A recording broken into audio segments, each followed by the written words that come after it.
বন্ধুরা, কম বেশি ভালো থ্যাম্বনেল অলরেডি আমরা সবাই বানাতে পারি, কিন্তু যখন আমাদের সামনে এরকম থ্যাম্বনেল আসে তখন আমাদের মনে একটাই কোশ্চেন আসে যে এরকম টাইপের ফন্ট কীভাবে থ্যাম্বনেলের মধ্যে লিখে। সো বন্ধুরা, আজকের ভিডিওতে আমি আপনাদের দেখাবো থ্যাম্বনেলের মধ্যে এরকম ফন্ট কীভাবে লিখবেন। তো বন্ধুরা, ভিডিওটি একদম স্কিপ করবেন না, লাস্ট পর্যন্ত দেখুন। আর চ্যানেলে নতুন হতে হলে চ্যানেলটিকে সাবস্ক্রাইব করে নিন। তো এই জন্য প্রথমে আমাদেরকে পিক্সেল ল্যাব অ্যাপ্লিকেশনটাকে ওপেন করে নিতে হবে। তো ওপেন করে নেওয়ার পরে এখানে যে টেক্সটটা রয়েছে এটাকে এখানে ডিলিট করে দিতে হবে। তো ডিলিট করে দেওয়ার পরে এখানে থ্রি ডটে ক্লিক করবেন। ক্লিক করার পরে এখানে আপনি থ্যাম্বনেলের সাইজটাকে সিলেক্ট করবেন। তো এখানে আমি ইমেজ সাইজে ক্লিক করব। ক্লিক করার পরে এখানে কাস্টমে ক্লিক করে একটু থিমটাকে সিলেক্ট করে নেব। তো এটাকে সিলেক্ট করে নেওয়ার পরে এখানে ক্লিক করব। তো এখানে ক্লিক করার পরে এখানে কালারে ক্লিক করে নেব। তারপর এখানে আমি একটা এখন ব্ল্যাক ব্যাকগ্রাউন্ড কালার নিয়ে নিব। তো ব্ল্যাক ব্যাকগ্রাউন্ড কালার নেওয়ার পরে এখানে এখন আমি একটা টেক্সট লিখব। তো টেক্সট লেখার জন্য এখানে আমি প্লাস এখানে ক্লিক করব। ক্লিক করার পরে এখানে তো এখন আমি এখানে লিখব এই ধরনের ফন্ট কীভাবে। তো এটাকে লিখে নিলাম। তো লিখে নেওয়ার পরে এদিকে একটু স্ক্রল করব। তো এখানে আমি ফন্টে ক্লিক করে নিয়ে এখানে একটা আমি ফন্ট নিয়ে নিব। তো আমি এখানে একটা ফন্ট নিয়ে নিলাম। তারপরে লেখাটিকে একটু বড় করে নেব। তো বড় করে নেওয়ার পরে লেখার পিছনে একটা ব্যাকগ্রাউন্ড ইউজ করব। তো এই জন্য আমাদেরকে একটু এদিকে স্ক্রল করতে হবে। তো স্ক্রল করার পরে এখানে দেখুন লেখা রয়েছে ব্যাকগ্রাউন্ড। তো এখানে ব্যাকগ্রাউন্ডে ক্লিক করার পরে এখানে আমাদেরকে এটাকে অন করে দিতে হবে। তারপরে এখানে আপনি যে ব্যাকগ্রাউন্ড ইউজ করতে চাচ্ছেন ওইটা নিয়ে নেবেন। তারপরে একেবারে নিচের দিকে চলে আসবেন। তারপর এখানে রিডিউসে ক্লিক করে একটু এভাবে কম বেশি করে দিবেন। তাহলে আপনার যে ব্যাকগ্রাউন্ডে রয়েছে ওইটাকে চারপাশে একটু রাউন্ড টাইপের হয়ে যাবে। তো এখানে আমি একটু রাউন্ড করে দিলাম চারপাশে।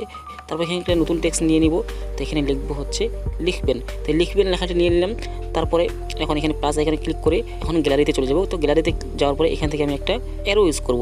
তো এই অ্যারোগুলো আপনারা গুগল ক্রোম ব্রাউজারে পেয়ে যাবেন। তো পিএনজি অ্যারো লিখে সার্চ করলে এরকম অনেক অ্যারো পেয়ে যাবেন।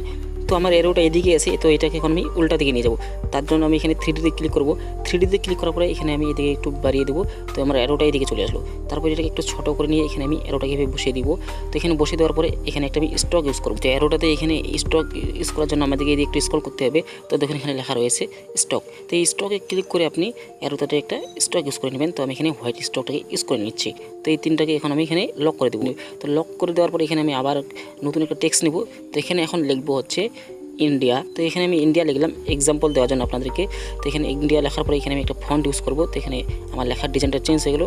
তারপরে এখানে এখন আমি ইন্ডিয়া ফ্ল্যাগটা ইউজ করব। তো এই জন্য আমাদেরকে এই দিকে একটু স্ক্রল করতে হবে। তো দেখুন এখানে টেক্সার লেখা রয়েছে। এই টেক্সারে ক্লিক করে এখানে আপনি ক্লিক করবেন।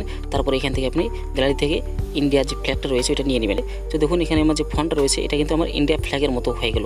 সো বন্ধুরা, সেম এই প্রসেসে আপনি যেই লেখাটাতে আপনি যেই জিনিসটাকে ইউজ করতে চাচ্ছেন ওটাকে নিয়ে নেবেন। আপনি যদি চান আপনার ফটো ইউজ করবেন তাও আপনি এখানে করতে পারবেন।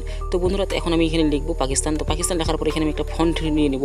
তো ফন্ট নিয়ে নেওয়ার পরে এখান থেকে আবার চলে যাবো টেক্সারে। তো টেক্সারে যাওয়ার পরে এখান থেকে আমি পাকিস্তানের যে ফ্ল্যাগটা রয়েছে ওইটাকে নিয়ে নেব। তো তারপরে এখন দেখুন লেখাটিতে পাকিস্তানের ফ্ল্যাগটা আমার অ্যাড হয়ে গেল। বন্ধুরা, এভাবে আপনি সেম প্রসেসে আপনি যেই লেখাটিতে আপনি যেই জিনিসটাকে অ্যাড করতে চাচ্ছেন সেম এই প্রসেসে আপনি ইউজ করতে পারবেন। সো বন্ধুরা, এখনও পর্যন্ত কিন্তু এই নিয়মটা অনেকেই জানে না যে কীভাবে এরকম লেখার মধ্যে ফ্ল্যাগ ইউজ করে বা কোনো কিছু ছবি ইউজ করে। তো বন্ধুরা, আশা করি আজকের এই ভিডিওটি দেখার পরে আপনার ডাউটটি ক্লিয়ার হয়ে গেছে।